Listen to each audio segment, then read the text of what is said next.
Hi, everyone. Thank you for joining Embracing Immigrant Families in Every U.S. State. Before we get started today, and as people trickle in, we have a few housekeeping notes. To start off, we have simultaneous translation available today for our audience members who speak Haitian Creole and Spanish, thanks to Respond Crisis Translations. I will share instructions to join in Spanish, and Wency will share those instructions in Haitian Creole. Para los que nos están acompañando por computadora, en sus controles de la reunión tienen un símbolo para la interpretación, que parece un mundo. Haga clic en ese símbolo y seleccione el idioma que gusta escuchar. También tiene la opción de silenciar el audio original para solo escuchar la traducción. Si nos está acompañando por teléfono, en sus controles de la reunión seleccione más, representado por el símbolo con 3 puntos. Escoja interpretación de idiomas y seleccione el idioma que quiere escuchar. Usted tiene la opción de silenciar el audio original igual que en la computadora. Después, por favor, haga clic en finalizado. And now I pass it to Wency.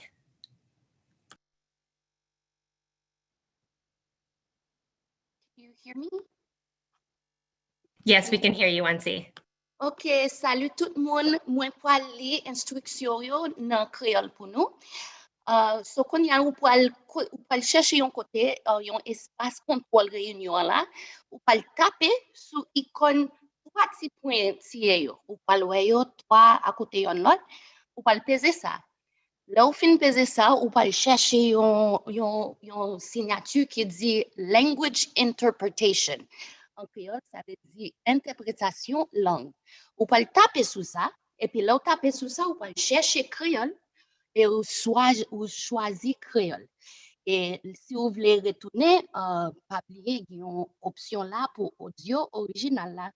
Là, vous finissez, cliquez done, qui veut dire fini. Thank you. Thanks so much, Wency. So during the event, you may submit any questions that you have by clicking the Q&A button in your controls. We also just want to remind you that a recording of this webinar will be made available immediately following the event on thenext100.org. And finally, to kick off our conversation today, we have introductory remarks from a leading voice in immigration and addressing the nation's immigration challenges in a humane and responsible manner. Thank you, Congresswoman Veronica Escobar, for your continued championing of immigrant families.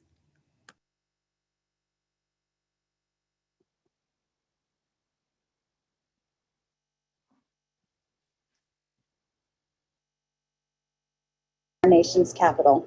It's a privilege to join the Century Foundation's Next 100 Policy Entrepreneurs for the launch of the Mapping Immigrant Access Project. For 4 years, El Paso witnessed children dying in government custody, horrific overcrowding, force feeding of adults, the continued traumatic family separation policy, and the erosion of the asylum, including Remain in Mexico. Now the Biden administration is embarking on the monumental task of overturning the evil of the last 4 years and enacting immigration reform that reunites families, enforces transparency and accountability within DHS, suspends Remain in Mexico, creates a pathway for citizenship for DACA recipients and TPS holders, and protects the lives of children and families fleeing violence, persecution, and poverty. President Biden has made immigration reform a top priority and has already signed a series of executive actions to restore humanity and our American values to our immigration system. But there's hard work ahead of us to finally reform our broken immigration system and recognize that immigrants are essential to our nation's recovery. That's why I'm grateful to all of you for your commitment to building a more inclusive, equal, and just America. Thank you.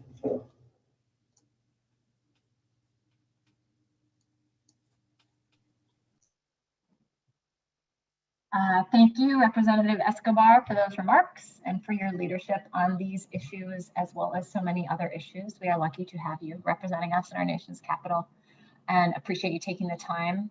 First of all, I want to welcome and thanks everyone for joining us, for joining this big team effort, Next 100, Haitian Bridge Alliance, ImmSchools, and Respond Crisis Translations, who are doing our translating today, for our event today. We're so glad to have so many of you here to talk about our new report, Embracing Our Strengths, to talk about what states can do to support immigrants and immigrant families, and to talk a little bit about what developing policy by and with, not to, immigrants can and should look like.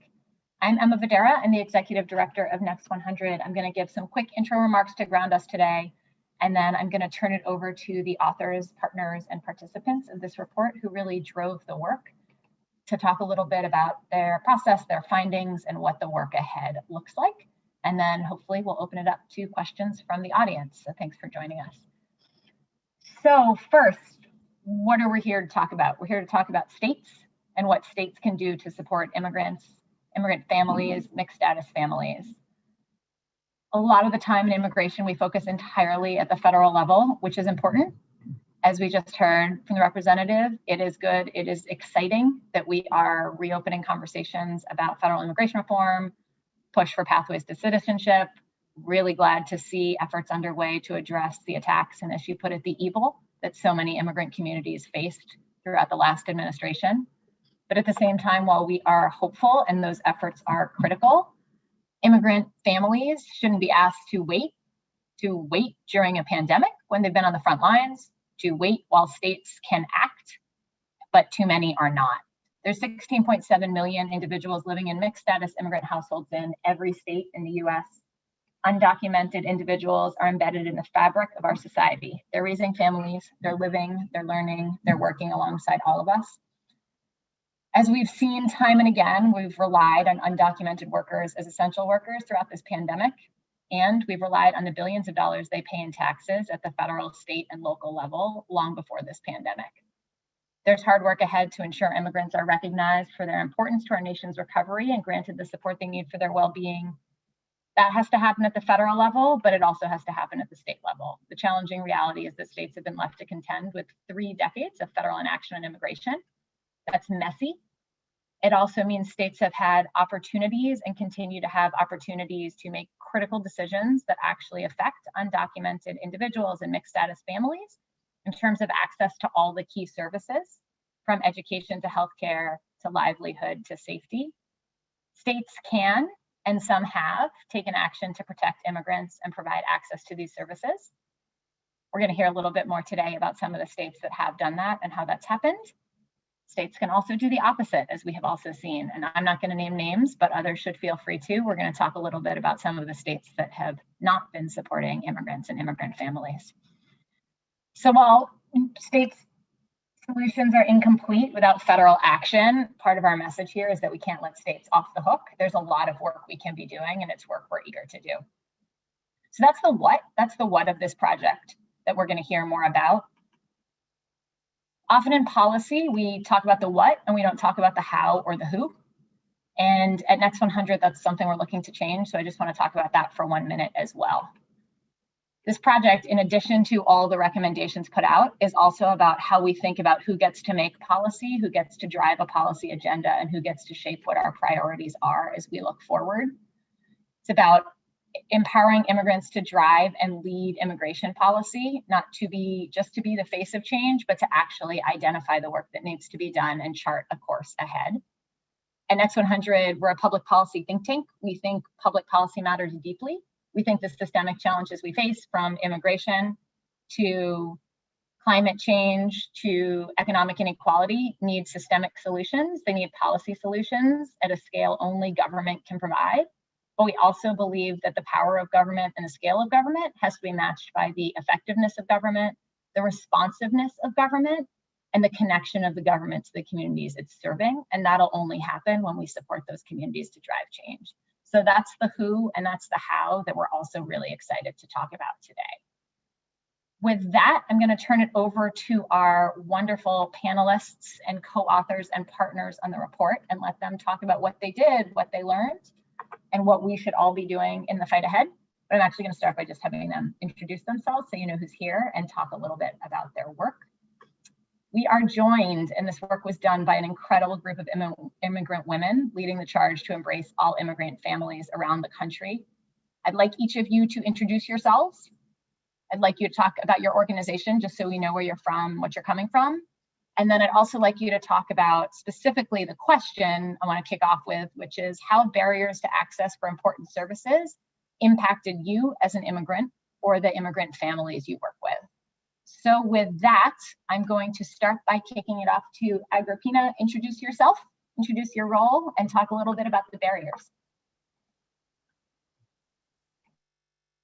Thank you, and hello, everyone. It's a pleasure to be here. Thank you, Rosario, for including me in this. So my name is Sadipina Gomez. I'm a DACA recipient, nursing student, and a community organizer. Also a mother of a 9-year-old boy. So what I have faced as an immigrant woman here in the US, with not only having barriers in the education, but also in the health system, it's been very hard to get access to those systems, especially when you're an immigrant. So also not only have I faced those barriers, but also being an organizer, I have seen how it affects the people here in the Valley. And I'm sure it's not only here in the Rio Grande Valley, but it's everywhere. So that's why I joined this amazing group to be able to work together and share how we can collaborate and create change and new policies for our communities. Thank you. Thank you. Thank you for joining us in your work. Wency. Good afternoon, everyone. My name is Wency Ecclesiastri. I am a case manager, sometimes project coordinator with Haitian Bridge Alliance. And it was my absolute pleasure to be a part of this study and everything else that might come from this. And for me and the people I came across, I will say one of the biggest things that have kept them from moving ahead, the biggest barriers have been lack of identity, basics such as car insurance, car licenses, driver's licenses, and also bank accounts. Those are some of the biggest things that I've seen. All of these keep you from working.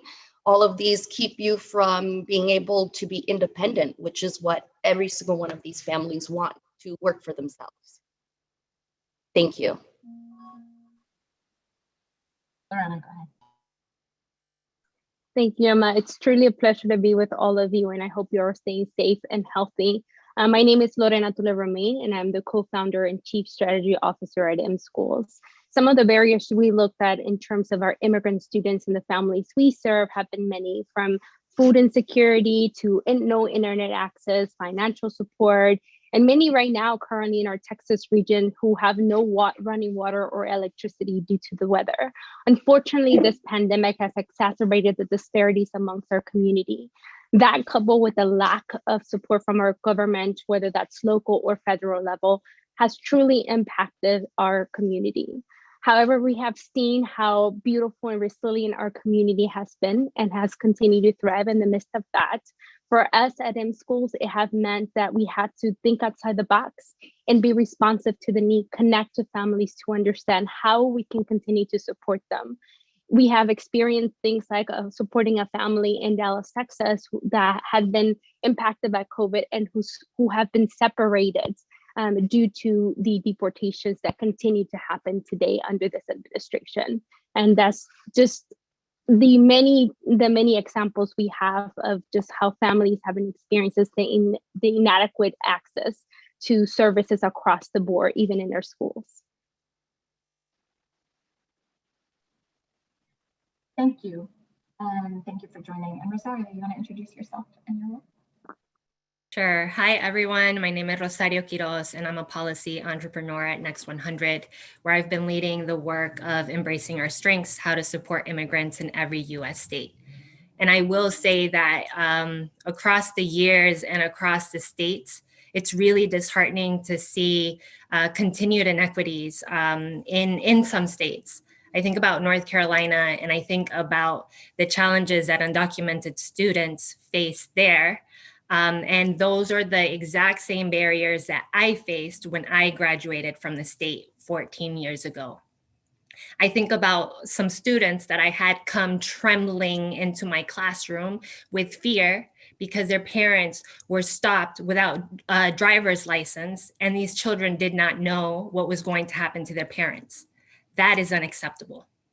And I think as we've had these conversations, even in states that tend to be more supportive, that have those baseline policies, there are instances where families are confronted with issues of discrimination that is keeping them from accessing healthcare, discrimination that is keeping them relegated to low wages or even not getting paid, discrimination that is keeping their landlords from giving them a lease so that they can access rental assistance throughout this pandemic and not end up homeless. And when immigrants are faced with those circumstances of discrimination, they often don't know where to turn or if there will be someone who can help them. States can and they must do better.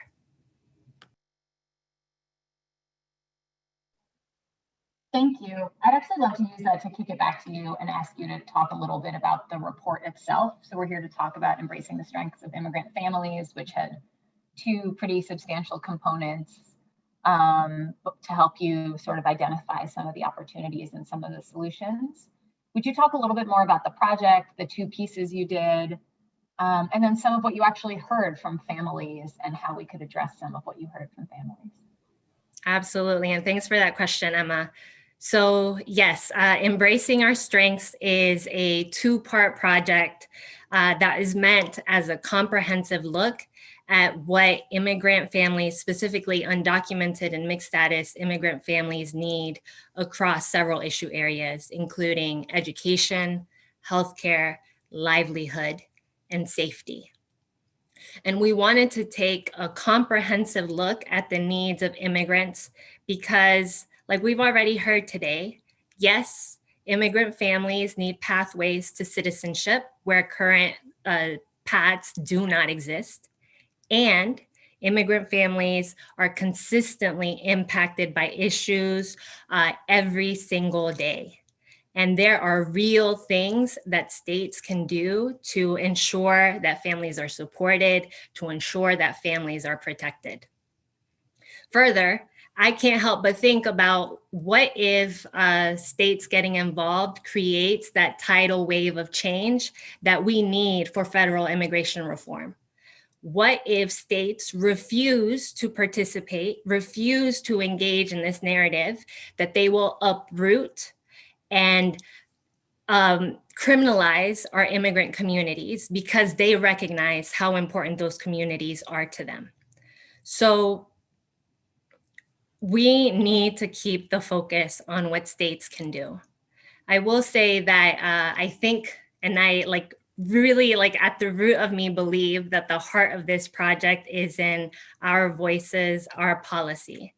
That part of the project, that report, was based on focus groups with immigrant parents across 4 different states. Next 100 got together with ImmSchools and Haitian Bridge Alliance because we wanted to understand families' aspirations, the challenges that stand in the way of aspirations, and we wanted to help chart a path forward towards making sure that every family has what they need to thrive. And I will say that Next 100 reached out specifically to Haitian Bridge Alliance because we know that we had access to the undocumented Spanish-speaking community, but the reality is that our immigrant community is so much broader and so much more diverse than that. We also know that Haitian immigrants, Haitian asylum seekers have been under attack throughout this pandemic. They have been facing deportations. They have been facing expulsions. That includes families, that includes children, and it's really not okay. So we had to look to and we had to prioritize those voices in this work. We also know that Black immigrants in any type of form, when people are criminalized, or Black people are always disproportionately impacted. So again, Haitian Bridge Alliance was the perfect and the necessary partner in this work. So the report, Our Voices, Our Policies, really looks to the strengths of families. There were so many strengths that consistently came up. There were so many ways in which the families showed up for each other, gave each other words of advice, told each other how they navigated challenges. And we charted out some of the recommendations, specifically at the state level, that could help make those challenges easier to bear. And as these focus groups were happening, I was conducting an extensive policy analysis, basically looking at 15 policies, tracking the same 4 areas that we discussed with the families, and seeing what states were actually doing. Because on the one hand, okay, we know what immigrant families need, but we also need to understand, and what are states doing to get there? So based on this tracking of those 15 policies, we were able to rate all of the states according to how supportive they are of immigrant families. And I will say that some of the most popular policies that emerged included in-state tuition for undocumented students. It included healthcare, but only specifically for undocumented pregnant women. And it included driver's licenses for people regardless of immigration status.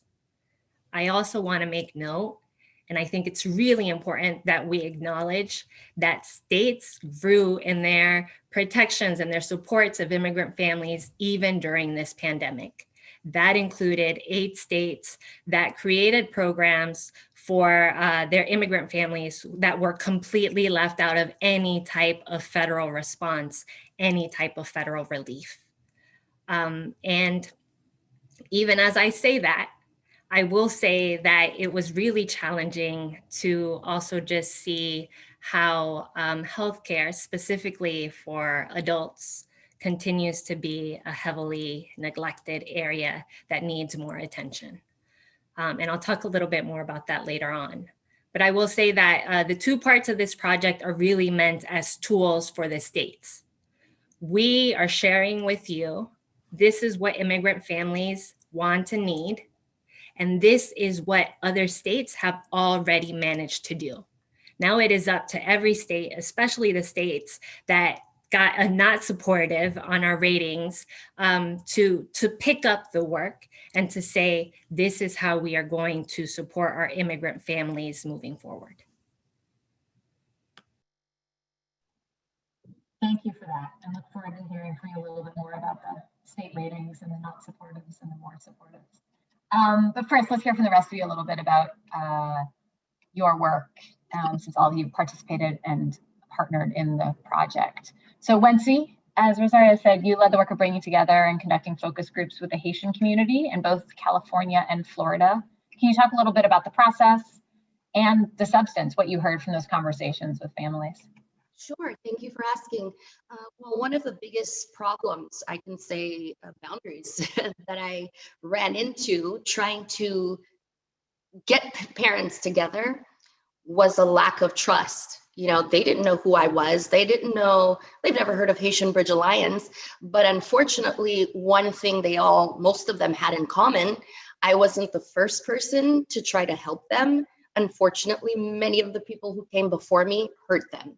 Either promised help and gave nothing, or, you know, according to them, gave their information out to other people. So I was coming into this with a lot of mistrust for me and what I stood for. So I had to get creative. I don't know if you know, we were speaking with families who were mixed status or undocumented. So right there, there was a lot of, we don't want people to know. What are you going to do with our information? And there were a lot of cultural barriers as well. Culturally, Haitians are very private, and for something like your legal status in a country, that's not something they're going to talk about. So I say all that to say it was an uphill battle finding parents who were willing to talk to me, but boy, was it worth it. Because after speaking with these families, both in California and in Florida, it was made apparent how much of a need there is, and more importantly, how much of that need can be simply rectified through grassroots efforts, through efforts like what ImmSchools and Next 100 are doing, programs that Haitian Bridge Alliance and other organizations are grassrooting to put forward. And for example, Rosario mentioned bank accounts and driver's licenses. Those are huge. I don't think people realize that if you manage to get a job and they want to pay you, if you don't have a bank account, being able to cash that check is so much harder. But let's take it a step back and let's just think about a driver's license. Imagine how much worse your life would be without a driver's license, and you use your license as ID. It's not just okay to drive, it's an ID. You go for a job, they want to see your license. You want to get a bank account, they want to show proof, they want proof of who you are from this license. So there are a lot of mini barriers, as I said, that can be fixed or changed or rectified before even going to Congress. Of course, we want the lawmakers to make changes as well. Another thing I just wanted to take the time here to point out is, I know we're talking about undocumented, but I just wanted to step here and talk about the process that many of these people had in common before being released, and that is detention. They all had detention, most of them had detention in common.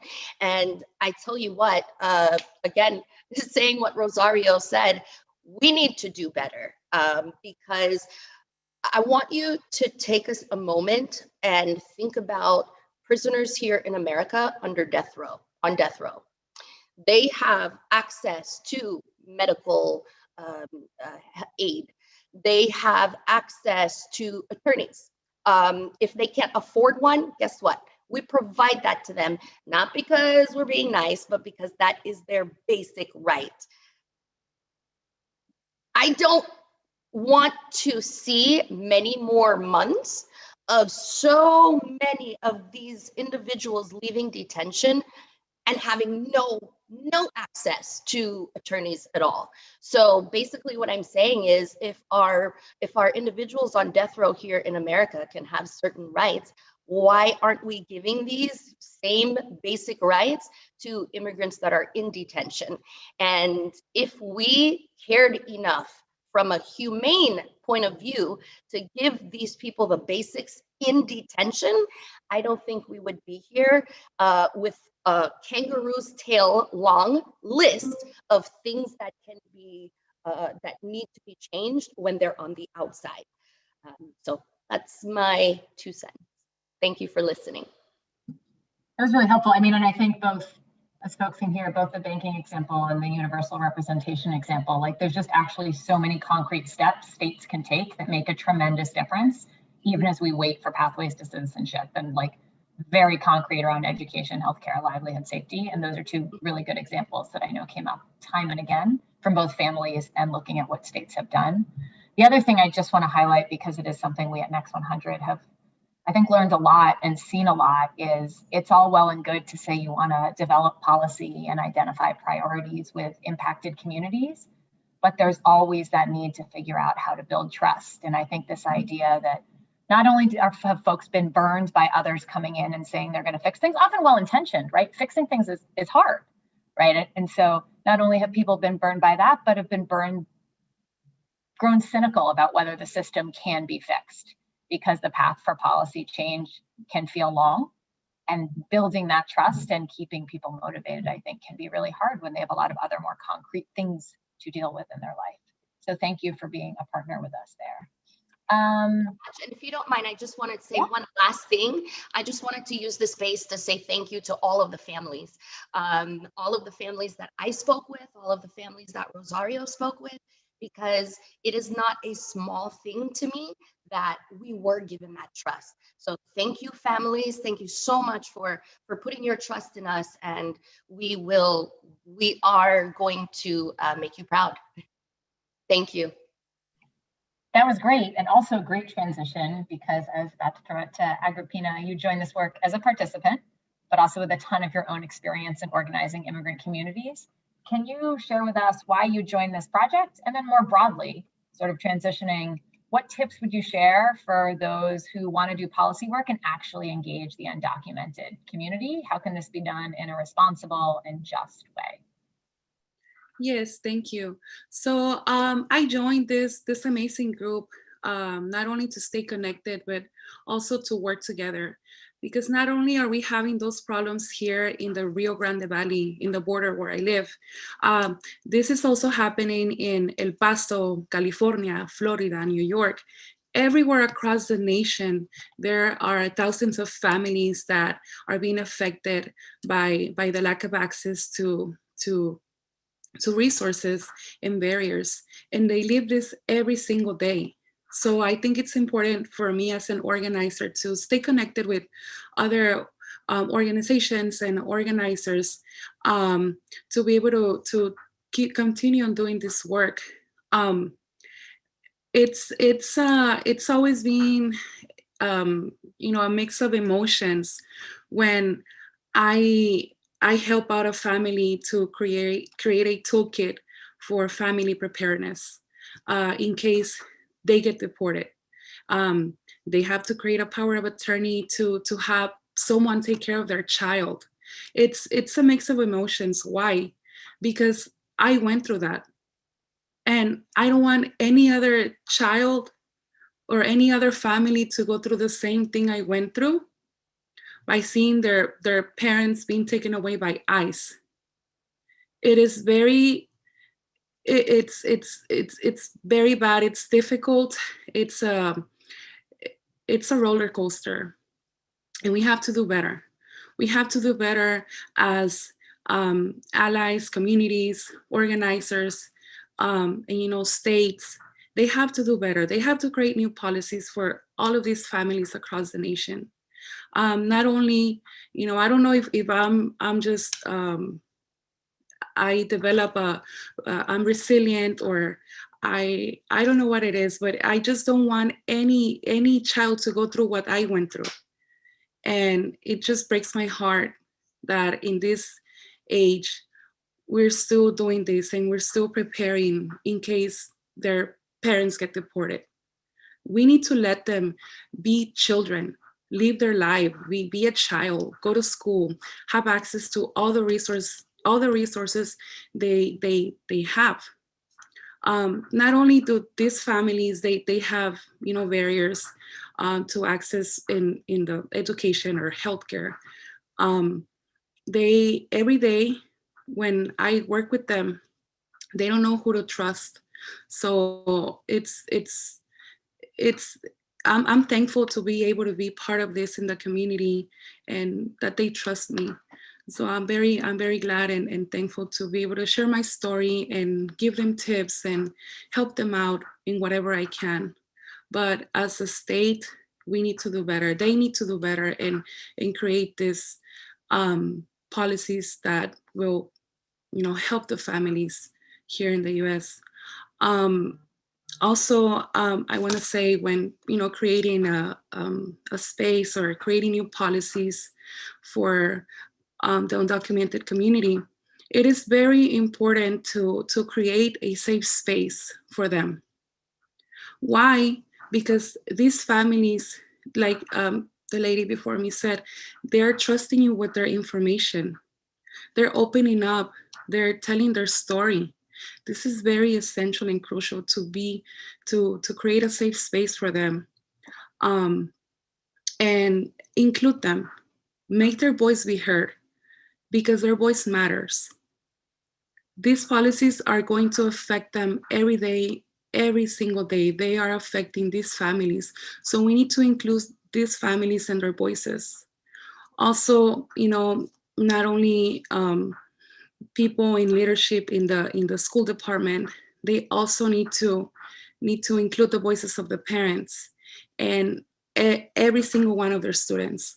So I guess just to, before I just go deeper,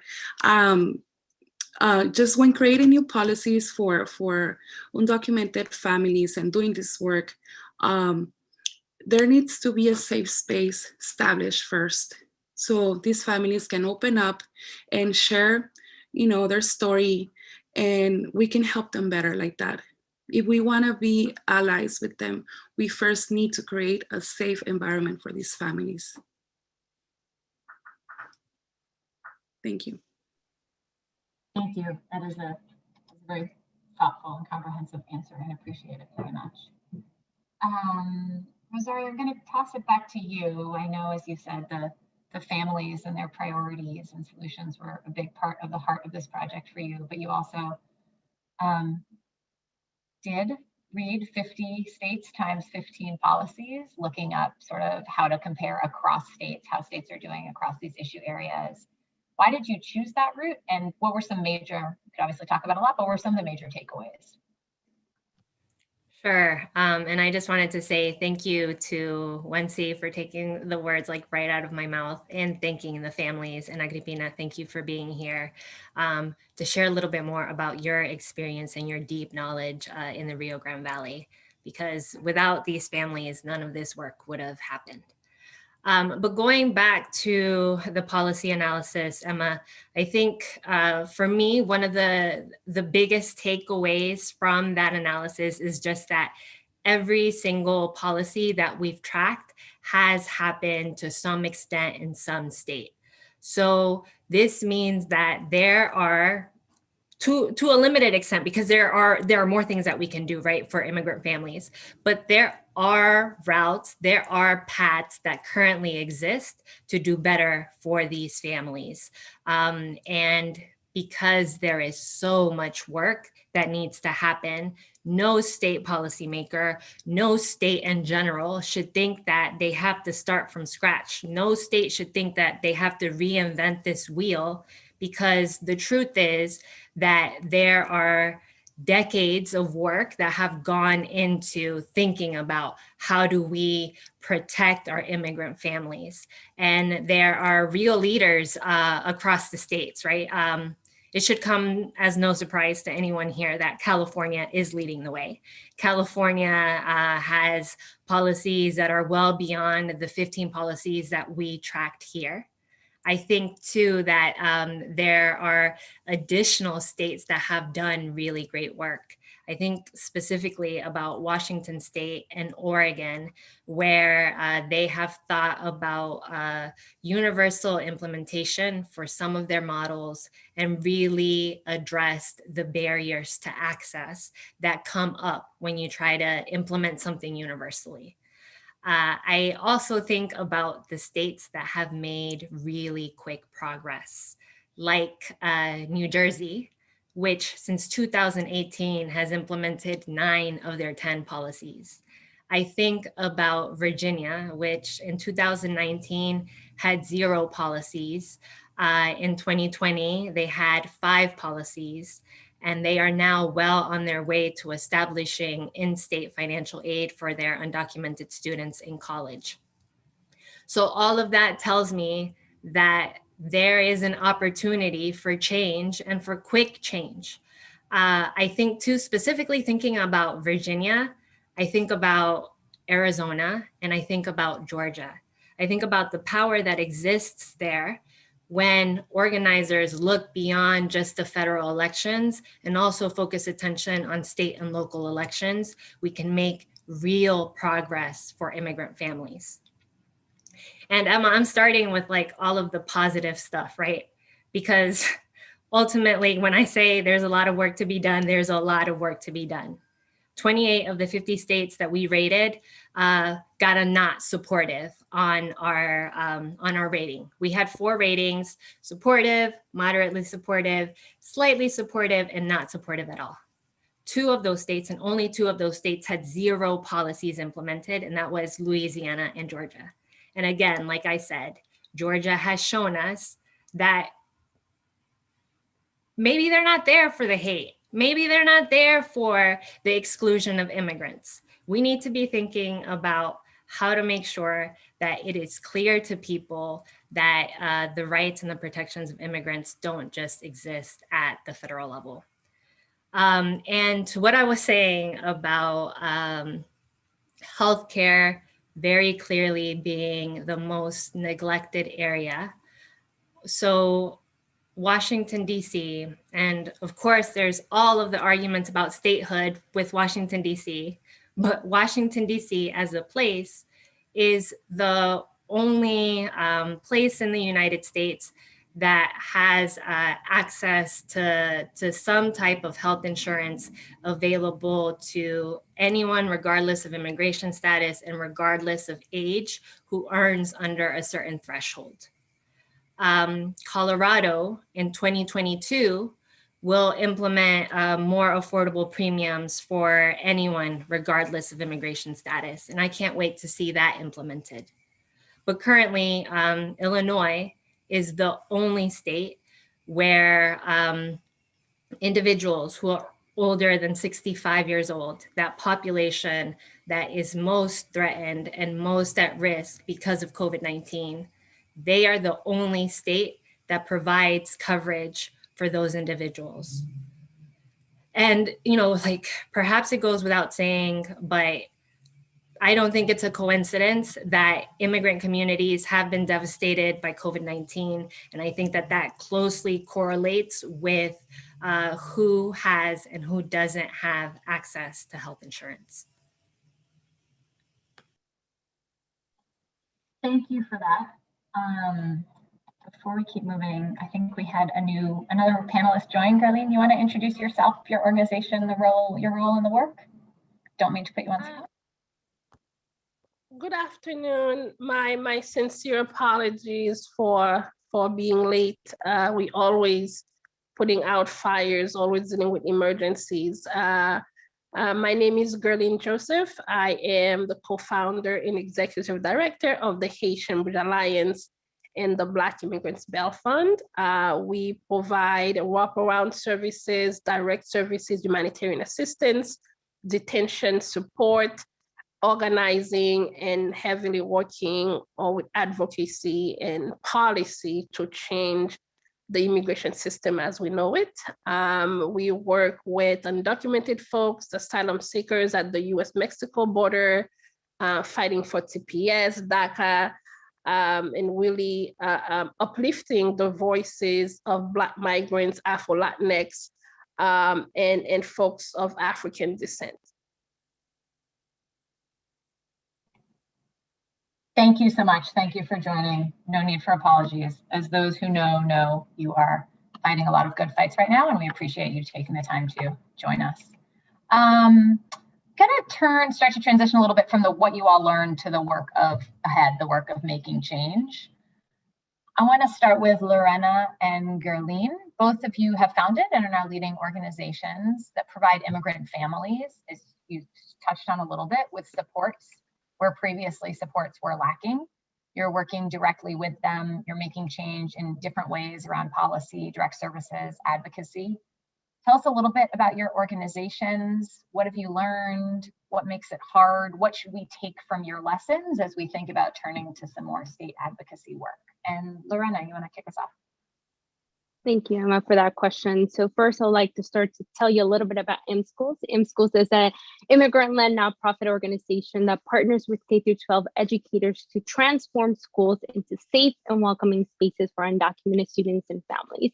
And we do that essentially in three ways: professional development for educators, empowerment workshop for students and parents, and lastly, thinking about what policies have to be dismantled or created at the school level or the district level in order to truly support our students so they can have a learning environment where they can fully thrive.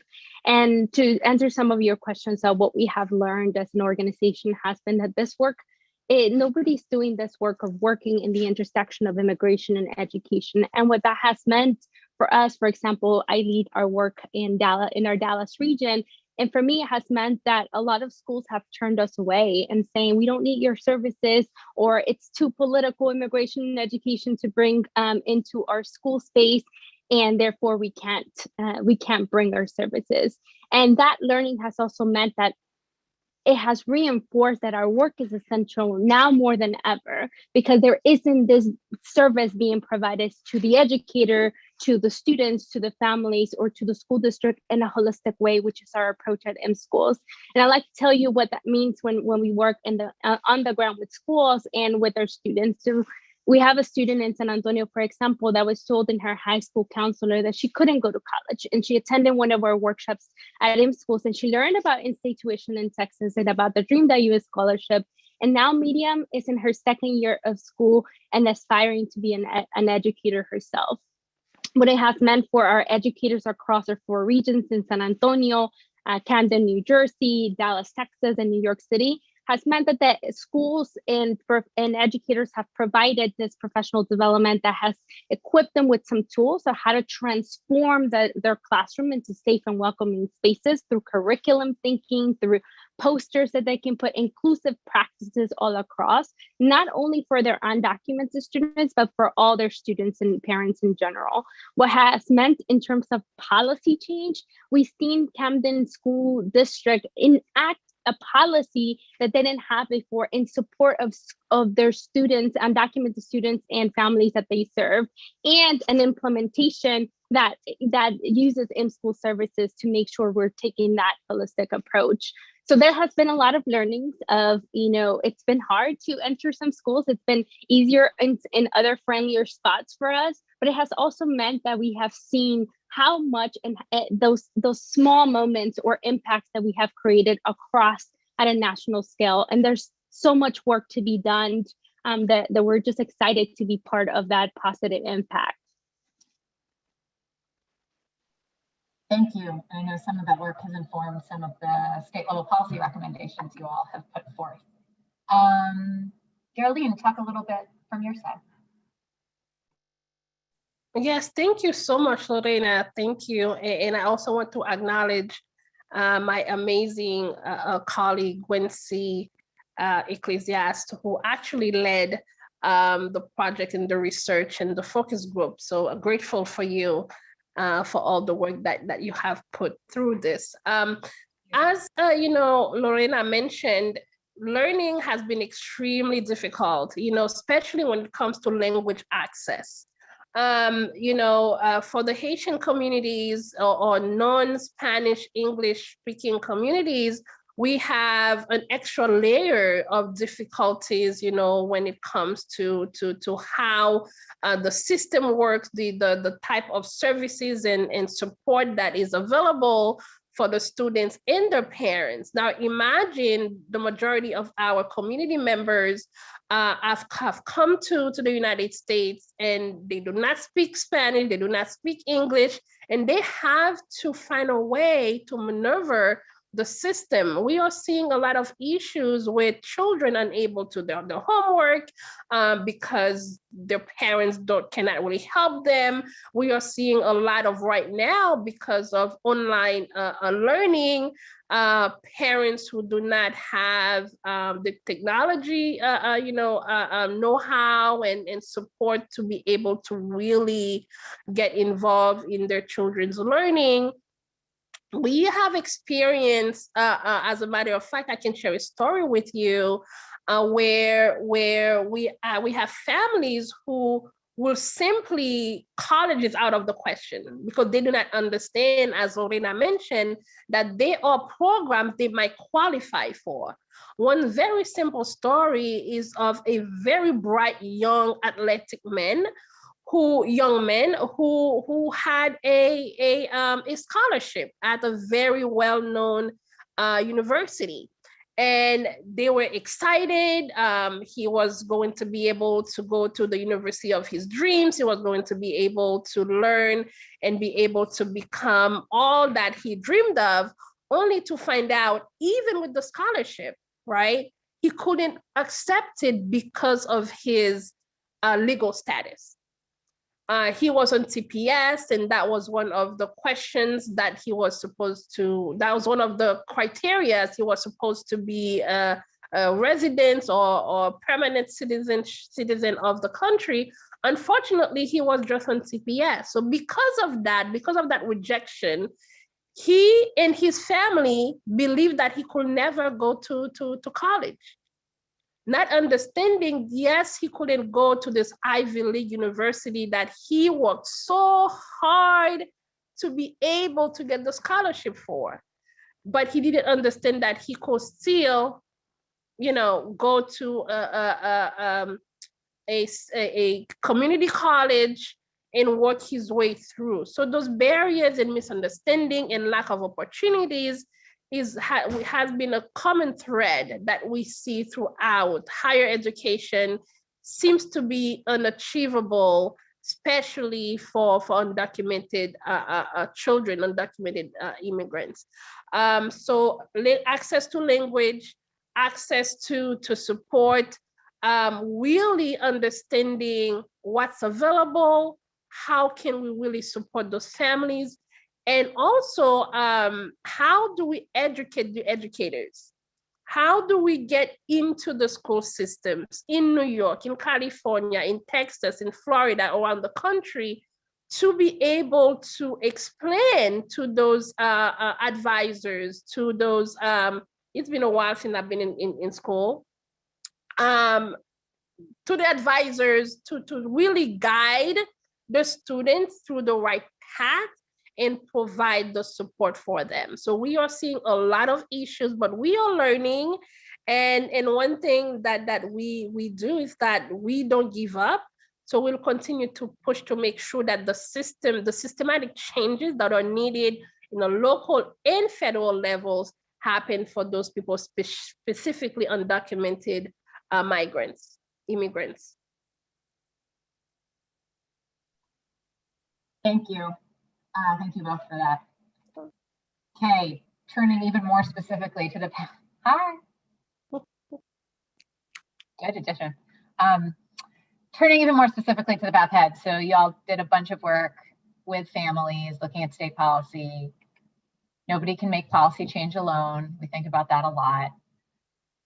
We, in our audience, we have policymakers, we have organizers, we have researchers, we have educators, we have families, we have immigrants, we have non-immigrants. I'm sure we have other people too. What's a step that everyone, let's give them some homework, right? We've said there's a lot of states that need to take a lot of actions that are capable legally of doing so, even as we wait for federal immigration reform. Let's give some folks some homework to do.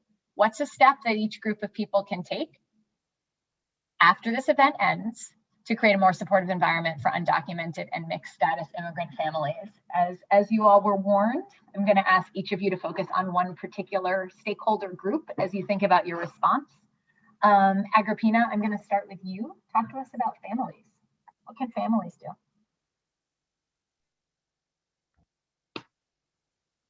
So it's very important to for families to lend a helping hand. You don't know that maybe your children's classmate, is undocumented. Teach them in your home how to be open, how to teach your children at home how not to, be a bully or it starts at home with our families.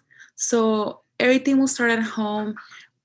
Create a safe environment. You don't know if your waitress at IHOP is undocumented. You don't know if your neighbor is undocumented.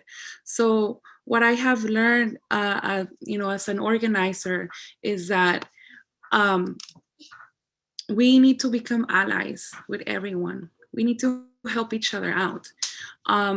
When I was creating the toolkits for families, some of these families, they don't have immediate family members that can take care of their children in case they're deported. So they go with a trusted neighbor, with a trusted employer, or a friend, or someone they met and they just became friends, and they held that space for that undocumented person, and they felt comfortable by sharing their story, their status. So, but that was the only reason that was the only reason that was doable or available was because that person held space for them, and it started at home. So it all starts at home. Be what I'm trying to say is have a heart, and to, our undocumented families, know that you're not alone. There are a lot of people working really hard. It's me as an immigrant, it was really hard to come out of the shadows. I'm still scared sometimes, I'm not gonna lie, but the reason why I'm still continuing to do this is because, like I said, I don't want any other family, any other child to go through what I went, to be separated from your family. I don't want any other little kids see their grandma being taken away. So that's the reason I'm still continuing to do this work. And just know that you're not alone. You're not a number. You're not a number on those graphs that say thousands of families were separated at the border. You're not just a number to us or, to organizations. You matter. Your opinion matters. You matter. Your voice matters. And let's humanize those graphs. Let's humanize them, because there's a story behind that. There's a family that was separated.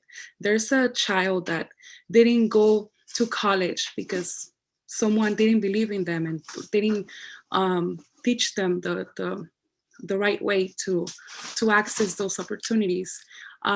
There's a person that their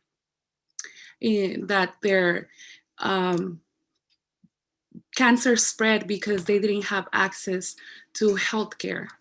And I see this every single time in my community. So just know that you're not alone, and we're here still fighting the good fight. Thank you for that. That's going to be hard to beat for the rest of our panelists. And thank you for doing this and lending your voice and your time, even though it is still scary. We appreciate and recognize that. Wency, you're still here. I'm going to go to you next and ask you to answer the same question around organizers. What can organizers be doing? You're still on mute. Thank you. Sorry about that. I think one of the biggest things organizers can do, I'm coming from a place of language. I speak multiple languages, coding languages, and play music, which is all languages, communication. And so I always approach situations such as immigration from a communication point of view. How can they communicate? And I actually want to take the time and share a little story. I met one of the families that I ended up interviewing. That family had a newborn child. We're talking 5 days old when I met them. Sorry, 5 days old when I met them.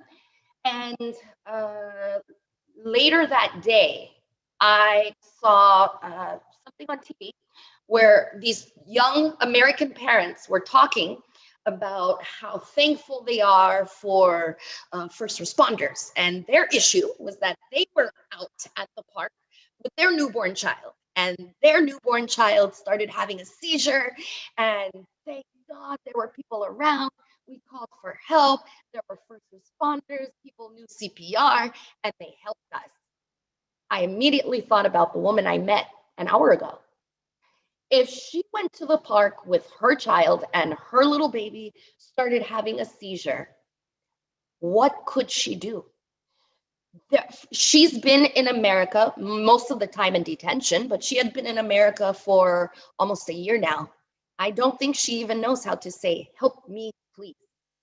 So my point of view is I want to see organizers being more logical about teaching and giving immigrants tools to fend for themselves. I had some ideas. Number one, I'm still paying college, I'm still paying off college bills. So what that says to me is that universities want to be taken seriously and they want to be paid for that. Okay, it's time for you to step up for the community.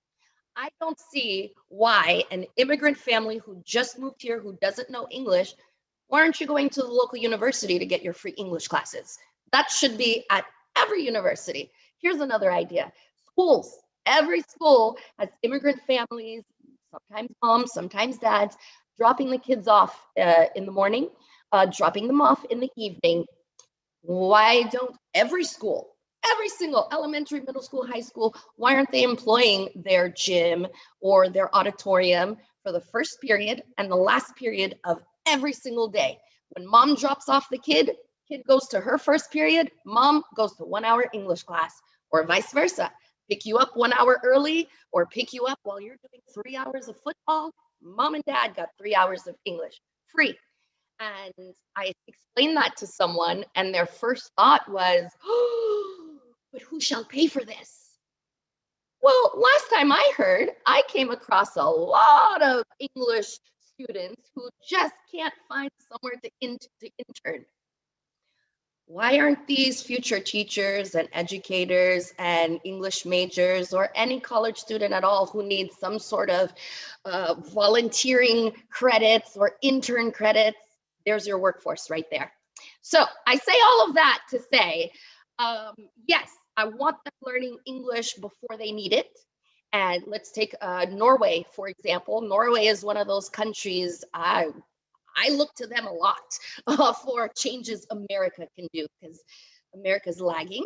One wonderful thing that I love that Norway is doing, while you're in detention, you're already getting Norwegian classes. So whether you're there 1 week or 2 years, when you get out, you can say, someone help my child, please.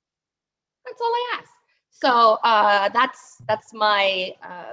that's my little spiel about what organizers can do. Like, look at the resources that you have. You have students learning but nowhere to work. You have teachers who want to teach but kids don't want to learn. There are whole families who would die to have a teacher like you, if you're listening, a teacher like you to give them free classes, online, in person. That's it. Let's organizers, I'm talking to you. There's much you can do and it doesn't take money. You just want to care. You just need to want to care and want to push others to care as much as you do. Nice, thank you. Helpful, concrete, direct, good action steps. Laura, let's talk about educators. What can educators do? Yes, that was hard to follow for sure, Wendy. I would say if you're an educator, reflect on your classroom practices and ask yourself, who are you leaving out? Intentionally or not, we often leave out our undocumented students and the parents that we serve. So a lot of the schools might be hybrid. So think about what are ways that I can do it virtually and in person. So virtual posters that are safe and welcome or inclusive to immigrants, or whether that's a physical poster that you can put in your classroom to start to create that dialogue and that positive image of you are an immigrant. It's an asset to be an immigrant. The other thing you can do is think about the languages and the resources you share with the language or for the students and the parents, and if the parents can access that language. I think language has been spoken about through all our panelists, and want to reiterate that teachers have that responsibility to ensure that the parents are getting the resource in the language of their home language. And lastly, think about how you can continue to be an ally inside the classroom and outside the classroom, regardless of the status of the children or the parents that you serve. And we have some great resources in our website if you don't know where to get started. And for those who haven't been to the ImmSchools website, they have some exceptional resources that do a little shout out to them that you should certainly take a look at, as well as a good Instagram presence. Rosario, let's talk a little bit about researchers. What can researchers be doing? Sure. So, yeah, I think there's been an increasing interest to just include the voices of people directly impacted and to think about how we're going to those voices and being led by their urgency for change. Because like Agripina mentioned earlier, who better to know how badly the change is needed than the families that are impacted by the changes every single day. But as researchers, I think that there is a need, one, to get it out of our head that any population is a hard to reach population. Yes, some populations are it's going to require more work from you, but so what? Figure it out. And I think that too, like as we're bringing in those impacted voices, we need to be thinking about how we're respecting those voices. And when we're talking about undocumented communities, that means pay people for their work. We know the inequities that they face, so figure out the funding so that you can pay them, to include them in your discussions, to include them in your research. Also, come prepared and come correct with the resources around potential triggers, because some of this work is trauma. Some of this work is really painful to discuss again. So families need to have resources that they can turn to after your conversations. And finally, I would say that be honest, be honest when you don't have the answers. That doesn't mean that you don't keep fighting for those answers. You don't keep fighting alongside people to make sure that you're getting to a response that works for everyone. And when you are stuck, when you don't know what to do, look to the people who have managed to do the work and learn from them.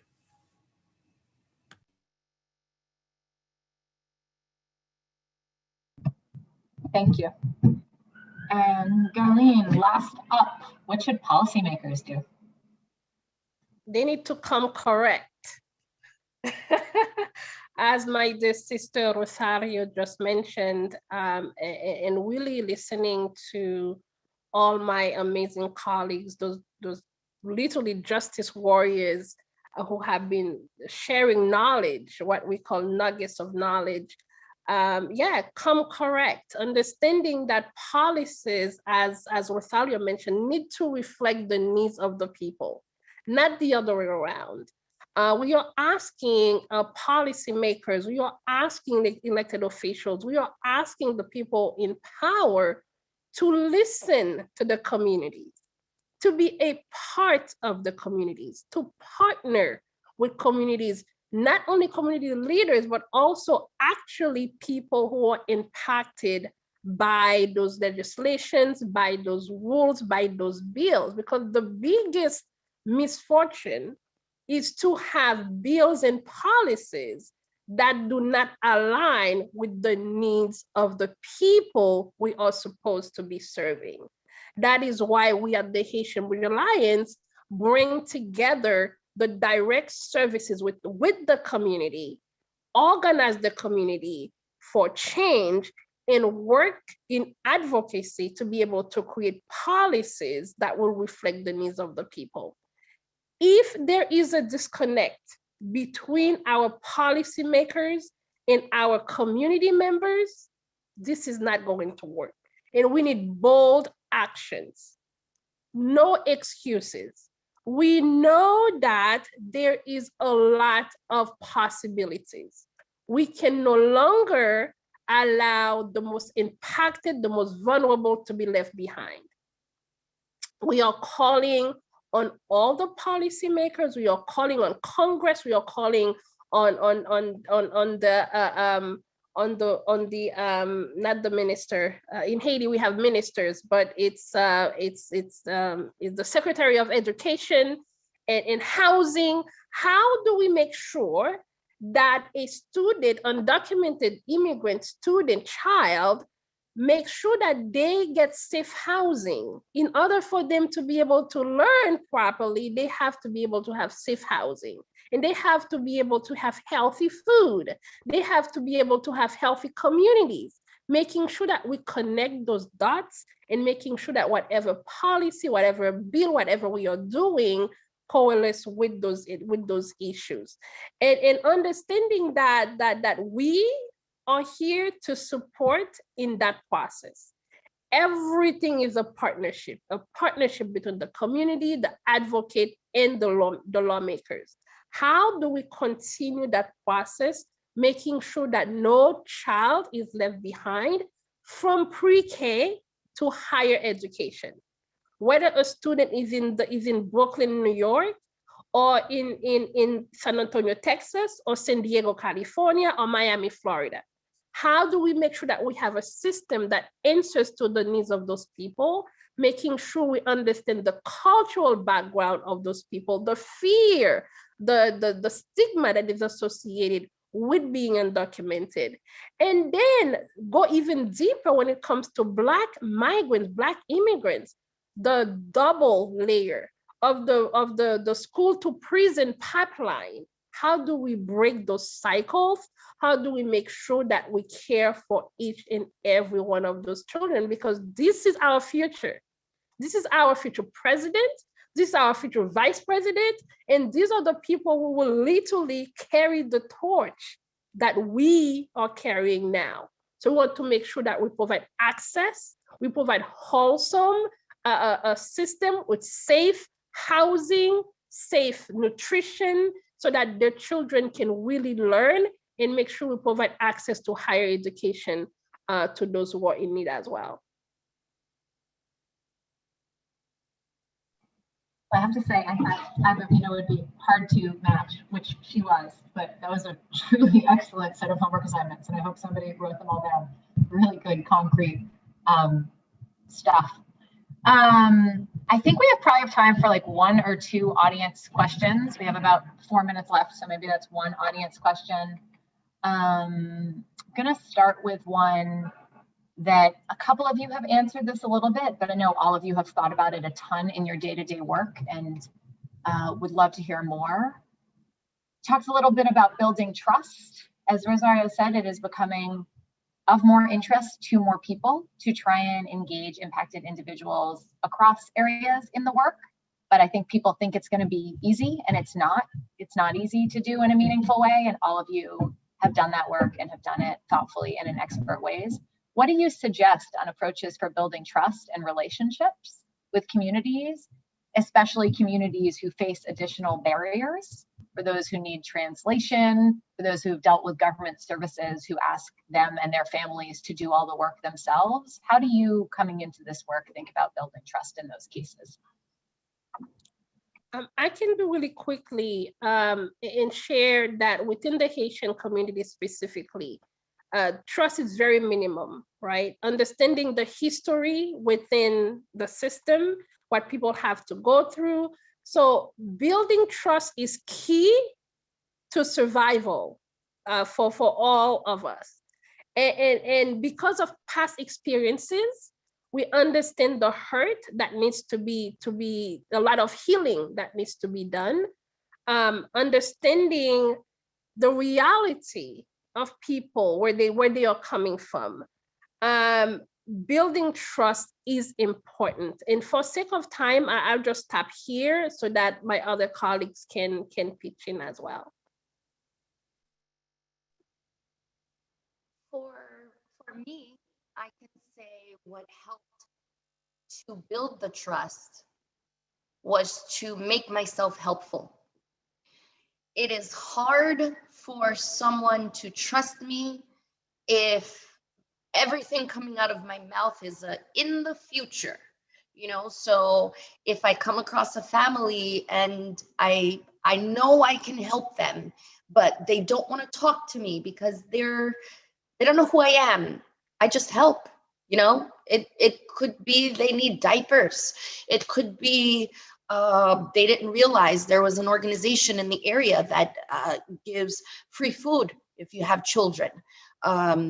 There's so many ways to be helpful to these people. And you have to understand, most people who want to use you, not all, but most, who want to use you and abuse you, they're not giving their all to help you. first. So that would be my advice to anyone who's trying to get trust. And I actually want to tie this in with a question that I received, building trust, especially for communities who need translation, but they deal with governments such as schools and require children and families to bear the brunt of the heavy load. That is a good question. That is a very good question. And for that second part, how do you help these parents who are expected to do the heavy lifting? My advice, another way of proving helpful is to provide those translation and interpretation services. There were many families. To get them to trust me, I was their on-call interpreter. They would call me at all times of day to interpret anything. They'd be walking down the street and someone smiled. They'd call me and say, hey, what is this person saying to me? And, after a while, they realize, okay, she really cares about me as a person. That's another important thing. A lot of people who do want to help are helping from a misguided sense of themselves. They need to help because they feel bad about whatever they are dealing with. And we working in the space have to remember it's not about us, not even a little bit. It's not about us. It's about them. It's about the people that we're helping. It's about being efficient to them and being solutions focused to them and their needs. That's all I have. That's great. Thank you. Lorena, you want to jump in with last words? Yes, thank you so much. And absolutely agree with both my colleagues here. And I just take that approach of if this pace of helping is not genuine, you have no business helping anybody. And with that sentiment, really has to be authentic of what does it look like to not create for them, but co-create with them. Ask them, how can you build trust? Begin by asking them how they want to be invited. What's the most useful way that you can serve them if that service is genuine? Because they'll see from a mile away that your service is not genuine, that the support you're trying to provide is not genuine, it has intentions behind it. And I said, once you have created that, empower them to be their advocates, their own advocates. Empower them that if they need translation in school, that they demand translation from the school, and that they have every single right to continue to thrive in this country. Thank you. And now we see why we're glad that you guys are leading the fight on some of these issues to actually address this and address it, not just for individuals, but also systemically at the policy level. So thank you. Okay, with that, we're late. Of course, we are. Want to thank each of you for being with us today. Want to thank the whole audience for coming, listening, learning a little bit, both about the work, the opportunities, getting some homework assignments, learning about how we can think about doing policy differently with communities. I want to give a special thanks to a couple of folks who have not yet been named. One are the behind the scenes teams at the Century Foundation and Next 100 who helped make this event happen and pull it all together. Want to thank our friends at Respond Crisis Translation, Romina and Nadej, who have been translating throughout this event. Thank you so much for doing so. Hope you pass that along to your listeners as well. Most of all, want to thank the families and the parents who worked with you all, who helped remind us all while we do this work, but also help us think through what the real priorities are, what the real opportunities are, and what we need to be telling policymakers to address. They gave us a good list, and now it's on us to take it to the states to ask them to do their part to support immigrants and immigrant families. So thank you to all of you. Recording of this will be on the next100.org, and we appreciate you. Onward.